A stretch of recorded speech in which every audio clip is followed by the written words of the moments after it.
saying yes time and again.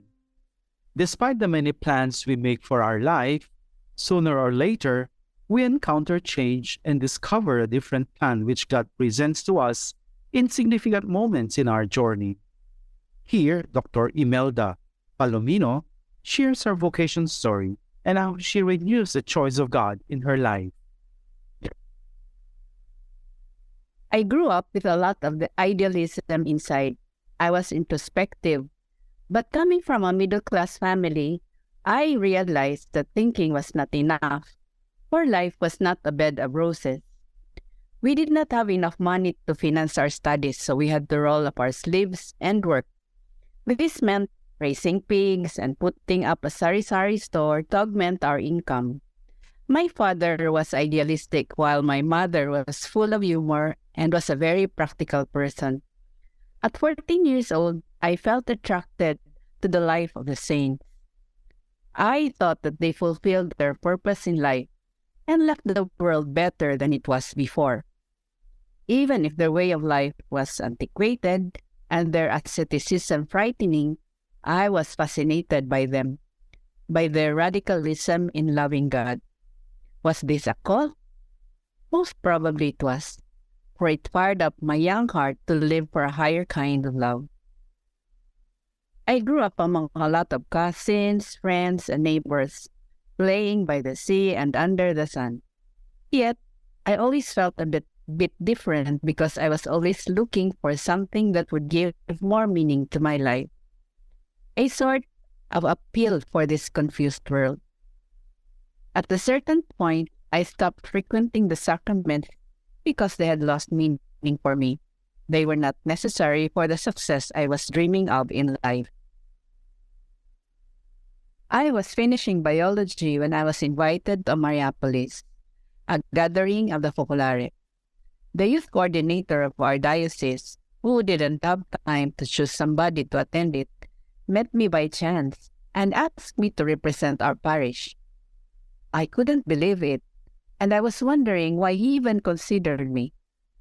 Obviously, he didn't know that I felt like a soul still on earth, but already in purgatory. The offer was very tempting, and I liked the idea of traveling to another island. So, my meeting the Focolare was a gift from God. Through the movement, I reconciled with God, and I went back to receiving the sacrament.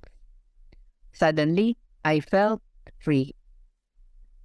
I was attracted by the youth of the Focolare, and was fascinated by the radical life they proposed. And later, I started to live like them. Soon we formed the first Gen unit in our city. I studied medicine after finishing biology, my preparatory course. Service to others and the lure and precision of medicine attracted me. I started feeling the vocation to the Focolare when I was in my second year in medicine. Wasn't I attracted to get married? In my young life, the idea of getting married didn't really attract me. Yes, I dreamt of falling in love, but getting married or having kids didn't enter my mind. I could not imagine myself changing diapers or taking care of sick babies. Even if I did all these chores, often being the eldest in a family of 6. I was so driven to finish my studies that I thought of nothing else. Getting married would throw me off track and prevent me from achieving that dream. As a Gen, all the friendships I had were beautiful. I also guarded my heart because I knew that one day I would be giving myself completely to Jesus. Fast forward to the year I entered the Focolare in Cebu. At this time, it became clear that the will of God for me was to specialize in internal medicine. After this, I wasn't looking for a chance to advance my profession anymore. I was satisfied having professorial chairs in universities and the chance of even climbing the academic ladder. However, I was offered a fellowship in gastroenterology by my former boss. This was a chance in a million. While it was difficult to land subspecialty training, I was handpicked for it. Besides, it came with a stipend but could help our Focolare financially. All these years, like all Focolarinas, I helped in spreading the spirit of the movement, cultivating the different local communities in Cebu, in other Visayan islands, and in Davao, where I was assigned for 4 years. I saw many vocations born. It was an experience of finding 100 houses, 100 mothers and fathers, filling my heart and my soul with an incomparable joy. Until now, if not for God, I could not have imagined how one can embark on building the movement on top of a defined career path. Training in gastroenterology was hard and full of sacrifices. The academic, clinical, and physical demands were very high. Those days, I would literally cry from exhaustion. There were also tensions in relationships, like the time when one of my bosses seemed to have something against me. He would pick on me, find small defects, and magnify them. Nobody's perfect, and in the job, one must think of a million details, from patient care to lectures, conferences, exams, organization of the section, communications with the bigger society, as well as oversee even the adequate compensation of the office staff. I would openly say sorry for whatever goes wrong by practicing humility. I took extra care of his patients, spending more time than what was necessary. I avoided situations that would trigger his anger. However, treatment like this was beneath me and I could not take it. But I embraced Jesus forsaken in this situation, without reservations, without questions, telling him that I was ready to remain in this dark situation if he wanted it.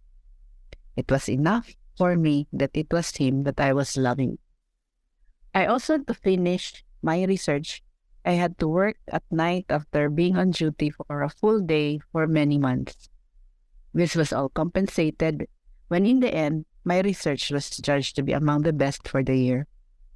Whenever I look back, I realize that only the unity with my companions in Focolare made my studies possible. When I finally graduated from gastroenterology, I feared the thought of starting a practice competing with my 31 mentors. On my first day in the clinic, I found a box. There was a simple watch inside because mine was broken, and a sizable amount of money in an envelope. I had never received such a big amount of money as a personal gift. It was from a consultant thanking me for helping her in her conferences, making her slides and taking part in her research. What a gift to start my clinic with. Then the consultant I quarreled with entrusted many of his patients to me. He supported and trusted me so much that whenever he traveled, he would ask me to cover for him. Plus, he would tell his patients to transfer to my service. In a few months, I was able to establish a modest practice with a full share of cases, creating beautiful relationships with many. Most important of all, I became active in training new gastroenterologists. The department started formalizing my role as a training officer, a position reserved for those with moral integrity and aptitude to transmit to the younger generation of specialists. When I received the announcement of my transfer to Tagaytay, it wasn't a surprise for me. A Focolarini would often tease me, hinting at this change for me. In fact, his favorite question for me was, "Why do you want to die in Cebu?" I knew that my practice was too beautiful to last, and that Jesus was the only one who could take it away from me. This time, he asked me if I loved him more than anything else, and I gave him a yes. It was not easy for me to transfer to Tagaytay. I could not keep my disappointment. The idea of sliding into a certain mediocrity devastated me. This wasn't what I expected Jesus would give me after what I had left. Many times, I thought of returning to where my patients, my university hospital, and my friends were waiting for me with open arms. But I knew it was Jesus, and so I gave him my yes again and again. I determined to keep Jesus among us in the Focolare, giving myself fully to the tasks required of me. But then the feeling of rebellion would come again. and I would fall into the dark hole of not understanding amid the sorrow of my eternal and repetitive whys. However, my survival instinct told me that I cannot live like this forever. I had to overcome this trial. During my drives to work, I started to feel something new in the trees that spoke of time and strength. Even in the cold, the fog, and the rain, I felt myself enveloped by its love. Chiara once wrote that nature is in an eternal rapport of love for one another. They drowned what I felt inside with the beauty they transmitted.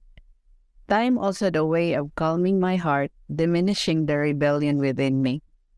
I had resolved to cut the bridge, to refrain from comparing my old with my new experience. This was not a deterioration. God wanted to give me a new opportunities to grow. I only had to cut the bridge that linked me to the past, stop comparing, and open my heart to this new experience. Then I started to see the small miracles Jesus invented along the way. Both hospitals where I work acquired new equipment, and I established beautiful relationships with many people, and a lot of patients began to come. Most of all, the possibility of living and building the little town of the Focolare, or City of Mary, is an experience beyond my wildest imagination. I refused many invitations to practice in other hospitals, giving priority to the needs of our little city. For some years now, life has been a roller coaster of joys and sufferings too, but always with the certainty that these are all invented by a God who loves me immensely. For me, this is to experience the gospel truth that the hundredfold is a reality for whoever follows Him.